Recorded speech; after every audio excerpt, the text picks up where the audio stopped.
Did you buy an outfit made for your avatar only to find that it didn't fit quite right? Or maybe you would buy many outfits, but no one cares to make any for your favorite base. Well, I want to show you how to fit any clothing to any base. And I mean any base. Right off the bat, this is not a simple process, but it's not very difficult either. And there are many things you can do to make the process a whole lot easier for you. To preserve your time and to make sure this video is right for you, here's a quick outline of the process, and then we'll get right into it. First, we'll use the bones of the clothing armature to roughly size the clothing. We'll examine our vertex groups and when to delete them. We'll prepare our blend shapes to be preserved for the final result. Move the dynamic bones from the clothing to our avatar. Reparent our clothing to our avatar. Adjust the clothing to the final fit using the proportional editing tool. Weight paint using the robust or weight transfer tool. And finally, prepare our avatar to be ported back into Unity.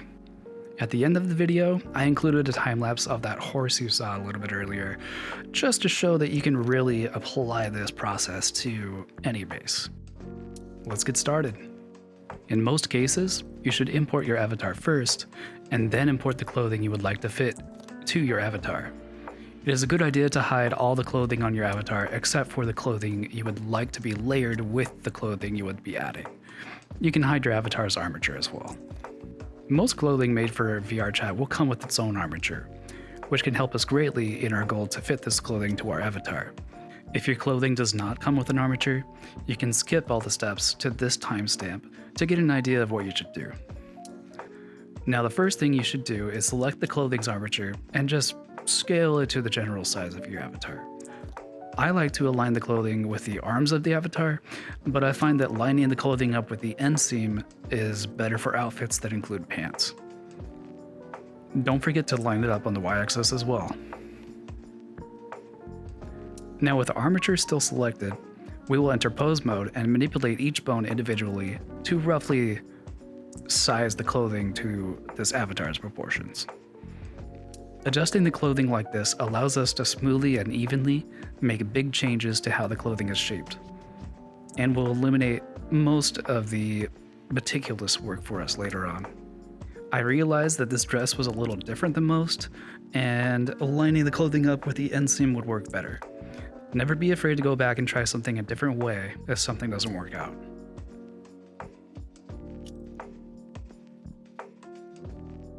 Don't forget that you can scale, rotate, and even move bones if you need to.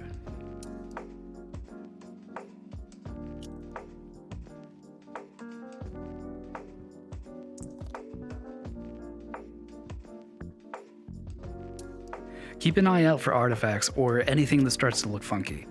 If this happens, it's usually best to leave those parts alone until we adjust the clothing for the final fit. In this case, the dark fabric of the dress was starting to protrude through the gold. I messed with the bust a little bit more later on, but I ultimately decided to leave it alone for now.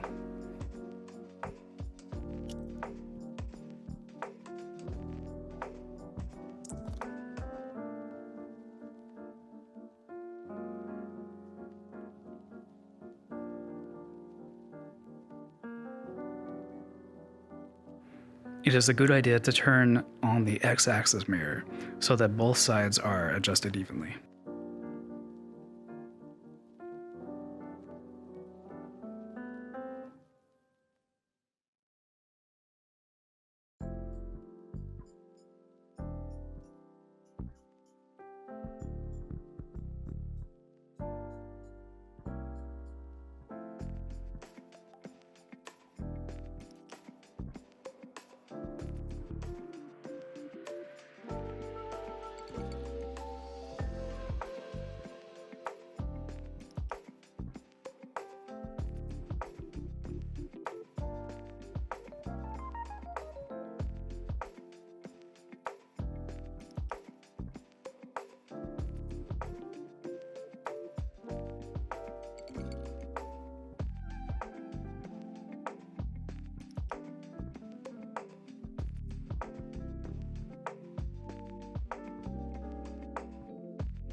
Once that is done, go back to object mode.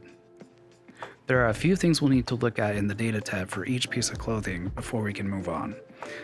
That's the green triangle on the right here.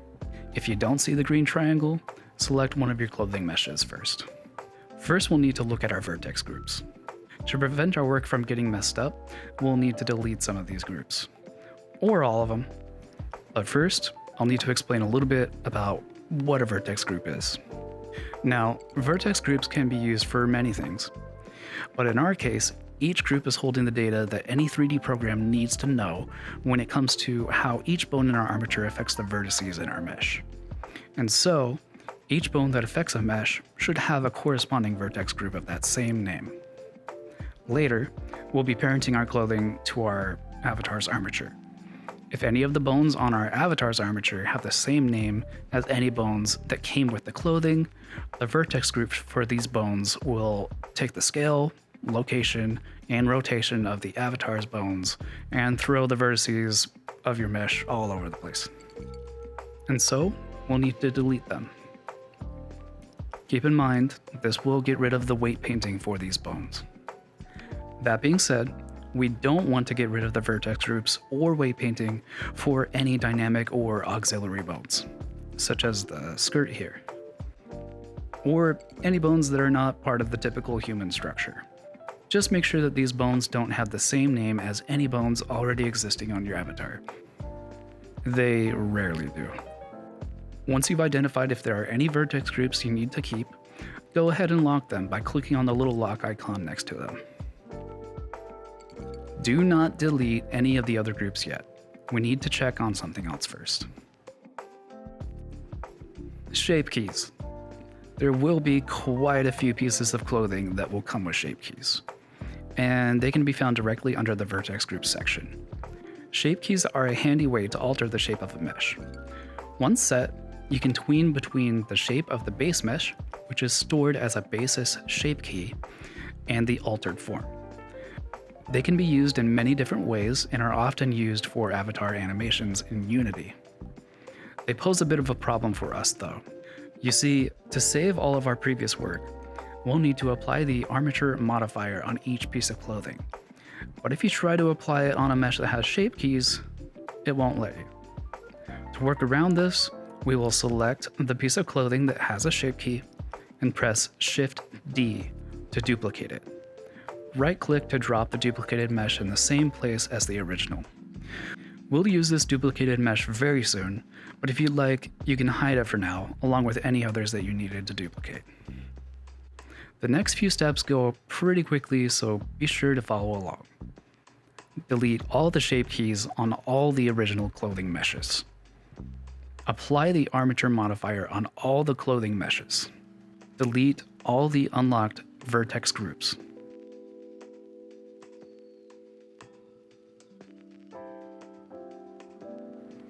Reapply an armature modifier to all clothing meshes, and in the object section, select your avatar's armature.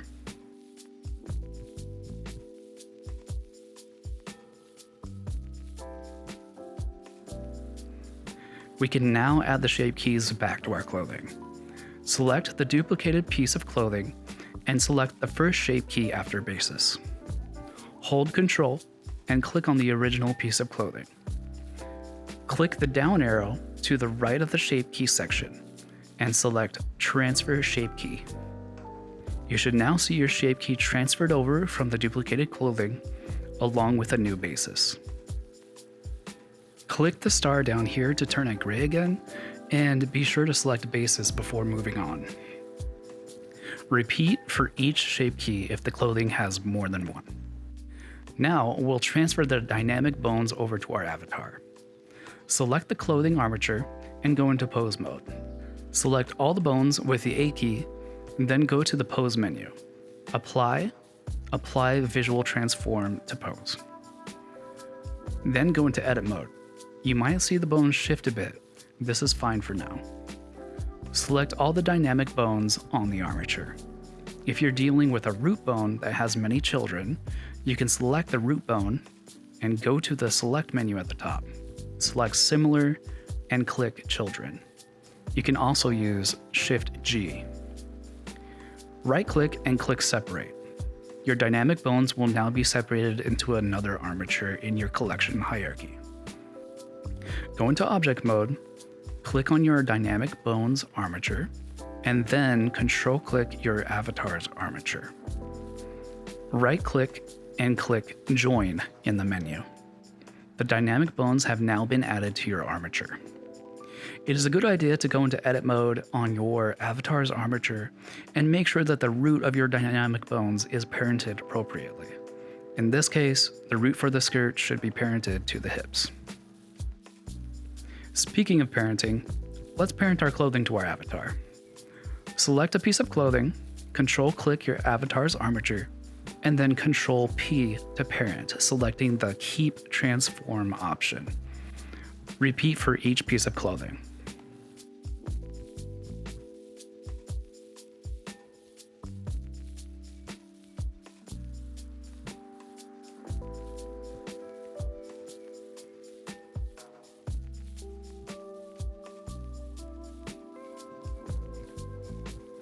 If your clothing is in a separate collection like mine, the clothing will stay in the collection and you'll find these ghost copies of the clothing at the end of your avatar's hierarchy. Just drag your clothing into the same collection as your avatar to correct this.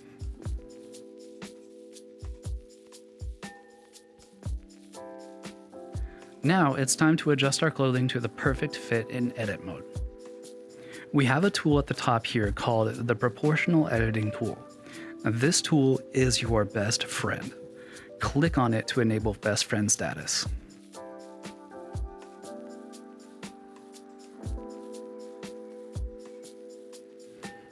There are many settings in the menu to the right of this tool, but I find the smooth fall off setting to be the best for most cases. This tool allows us to move and adjust vertices in a smooth and controlled manner. Here, I am pressing G to move vertices, followed by pressing Y to constrain their movement to the Y-axis. You can see that the vertices around what I have selected are moving along with the selected vertices, and that they are affected more the closer they are to what I have selected.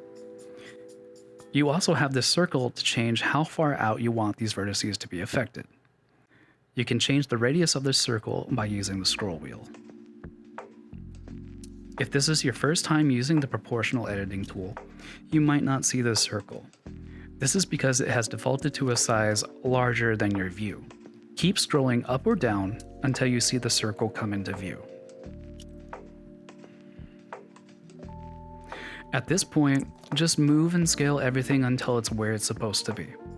I would suggest saving at this point, as it might take a minute or two to get used to what you're doing. Don't be afraid to start over or mash Ctrl-Z to go back a couple steps. I know I do a lot.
Now that we have that complete, it's time to weight paint. I like to use an add-on called Robust Weight Transfer. I have included a link in the description for download. This tool basically allows you to map weights from one mesh onto another. For example, if I select the body of our avatar as the base, I can then select one of the clothing meshes and click Transfer Weights to copy and project the weights from the body onto the clothing. And since we have our dynamic bone vertex groups locked, those weights won't be overwritten. Let's do this for every piece of clothing.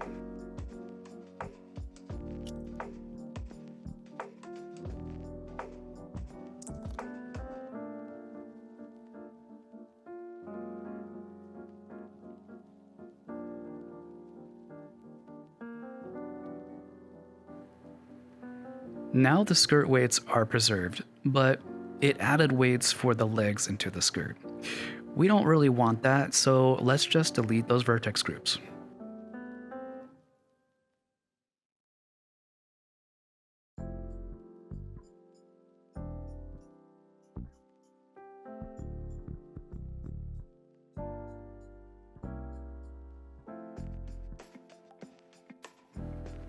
Much better.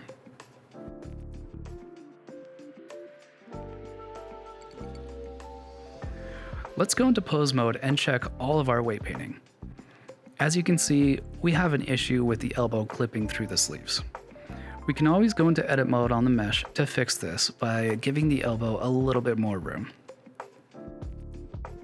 If you go into edit mode and you find that your clothing is no longer deformed by the armature, go to your armature modifier and click these two buttons.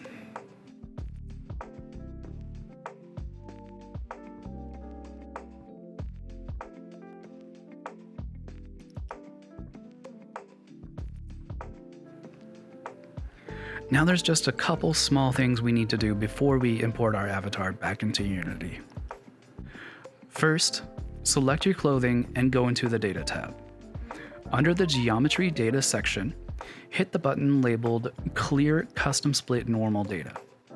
This will prevent any shading artifacts that may show up after adjusting a mesh, especially one that is pre-textured like this one. Do this for all pieces of clothing.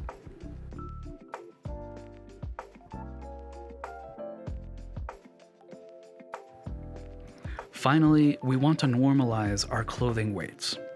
Normalizing will go through every vertex on the mesh and simplify the weights affecting them so that they equal 1. This is done automatically when importing a rigged mesh into Unity, but the weights won't always look the same as they do in Blender if we let Unity do it. So we're going to normalize the weights ourselves by selecting a clothing mesh, and then in edit mode, select the whole mesh, go into the mesh menu, weights, and normalize all. Do this for all clothing meshes.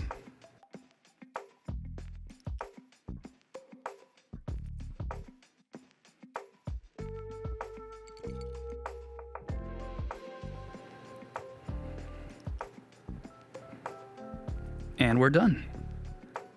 Export your avatar as an FBX. In this setting, apply scalings, set it to FBX all, and uncheck Add Leaf Bones in the armature section.